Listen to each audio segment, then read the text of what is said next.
Imagine a man standing alone in the quiet mist of dawn, a katana sheathed at his side, eyes fixed not on a visible enemy, but on something far more elusive. His posture is calm, but beneath the surface, a storm of self-discipline, clarity, and unwavering focus swirls. There are no crowds to cheer him, no medals to reward him, only the silence of his own thoughts and the battle he fights within. This is not the warrior we often see in films or fiction. This is Miyamoto Musashi, the undefeated samurai, philosopher, and author of the Book of Five Rings. His legacy doesn't just rest on martial skill or duels fought, but on the deeper war he waged, the battle for inner mastery. For Musashi, the greatest victory was not over others but over the self. In a world of constant noise, distraction, and external validation, Musashi's ancient wisdom offers something rare and powerful, a clear path inward. Welcome to the Unfolding Journey, the channel where we explore timeless wisdom, profound teachings, and the pursuit of inner transformation. If you're someone who seeks depth, meaning, and practical insights to evolve mentally, emotionally, and spiritually, you're in the right place. Today we explore how Musashi's life and teachings can guide you toward victory over the self. The man behind the sword. Who was Miyamoto Musashi? Before we dive into his philosophy, we must understand the man himself. Miyamoto Musashi was born in 1584 in feudal Japan, a turbulent era marked by war and upheaval. By the age of 13 he fought and won his first duel. By 30 he was undefeated in over 60 duels, an unparalleled feat in samurai history. But Musashi was not merely a swordsman. He was also an artist, a calligrapher, a strategist, and most notably a philosopher. His treatise, the Book of Five Rings, is not just a manual for warriors, it's a spiritual and strategic guide for mastering life. Musashi's greatness didn't come from brute strength or trickery. It came from deep introspection, relentless discipline, and a profound understanding of the self. In a duel, he believed the true battle was not with the opponent, but within one's own mind. The inner battlefield. What is victory over the self? At the core of Musashi's philosophy lies a profound idea. True mastery is mastery over the self. In his own words, to win any battle, you must fight as if you are already dead. This doesn't mean resignation, it means the abandonment of ego, of fear, of attachment to outcome. Musashi teaches that fear is the mind's most subtle enemy. Pride is its most dangerous. And hesitation is fatal, not just in combat but in life. Victory over the self means transcending these inner limitations. Ask yourself, how often do you let fear stop you from taking action? How many times has pride distorted your decisions? How much of your potential is lost to procrastination, doubt, or the need for approval? Musashi's path is a call to confront these truths, not with shame but with courage. Emptiness and clarity, seeing reality as it is. One of the most powerful themes in the Book of Five Rings is the concept of emptiness, not as a void but as clarity. To Musashi, true vision arises not from the eyes, but from the mind that sees without distortion. This principle mirrors Zen and Taoist teachings, that to act with wisdom, we must free ourselves from illusion. Musashi wrote, "Perceive that which cannot be seen with the eye." This is about seeing through ego, emotional bias, and assumptions. It's about responding to life as it is, not how we wish it to be. In modern terms, this could mean letting go of rigid expectations in relationships, accepting change instead of resisting it, acting with presence rather than reacting out of habit. Musashi trained relentlessly not to memorize techniques, but to embody principle. In stillness he found clarity. In simplicity he found freedom. Discipline and detachment, the art of non-attachment. Musashi lived in austere simplicity. He often slept outdoors, wore basic clothing, and avoided luxury.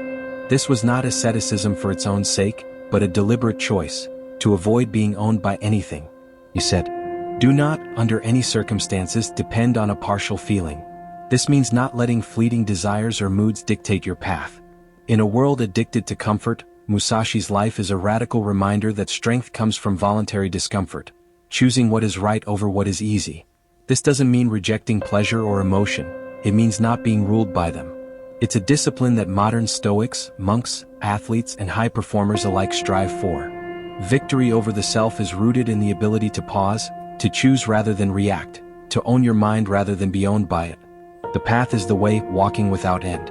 Unlike many warriors who sought fame or fortune, Musashi sought mastery. And mastery to him was a path with no end.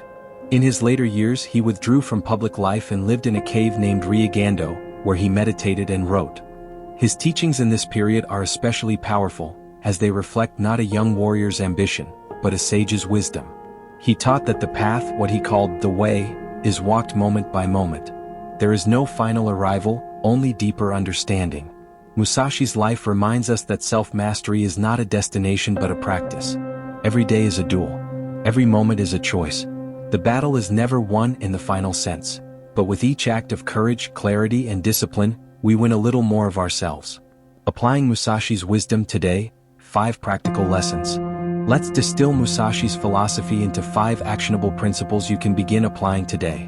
Know yourself relentlessly. Journal. Reflect. Ask hard questions. See yourself clearly. Musashi observed his mind with the same precision he observed his opponents.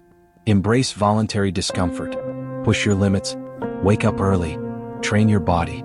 Sit in silence. Seek discomfort not as punishment but as sharpening the blade of your will. Detach from outcome. Focus on the process. Don't obsess over results. This reduces anxiety and aligns you with the present, where true skill emerges. Act without hesitation. Decide swiftly. Trust preparation. Indecision weakens the spirit. Musashi struck with confidence, not from arrogance but from readiness. Pursue mastery, not perfection. Mastery is a direction, not a destination. Show up daily.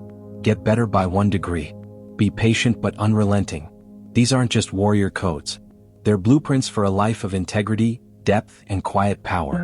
Musashi's final words, the Dokkōdō. Shortly before his death, Musashi wrote the Dokkōdō, or The Way of Walking Alone, 21 precepts for life. Some of the most striking include: accept everything just the way it is. Do not seek pleasure for its own sake. Think lightly of yourself and deeply of the world. Do not fear death. Respect Buddha and the gods without counting on their help. These are not cryptic koans. They are lived truths, distilled from a life of struggle, solitude, and deep insight. The Dokkōdō is not just Musashi's farewell, it's his final teaching. That to truly live we must walk alone, not in loneliness but in alignment. Not chasing others but listening inward. Not seeking victory over the world but peace within ourselves. Miyamoto Musashi's path may seem extreme, but his principles are universal. You don't need to pick up a sword or live in a cave. You only need to turn inward, to recognize that your real opponent is the part of you that resists growth, avoids truth, and fears change. Victory over the self is not a single act. It is a practice, a commitment, a quiet rebellion against mediocrity. In Musashi's spirit, ask yourself, what inner duel are you avoiding? What truth are you ready to face? What version of yourself are you willing to become? The path lies before you. Draw your sword, not to conquer the world but to master your own mind. We hope Musashi's wisdom has sparked something in you, whether it's the courage to reflect more deeply, or the discipline to walk your own path with greater intention. We'll continue to explore teachings like these, from East and West, ancient and modern, each one an invitation to transform. If this resonated with you, don't forget to subscribe to the channel and join us on this unfolding journey inward. Your path is yours, but you don't have to walk it alone. Until next time, stay grounded, stay curious, and never stop evolving.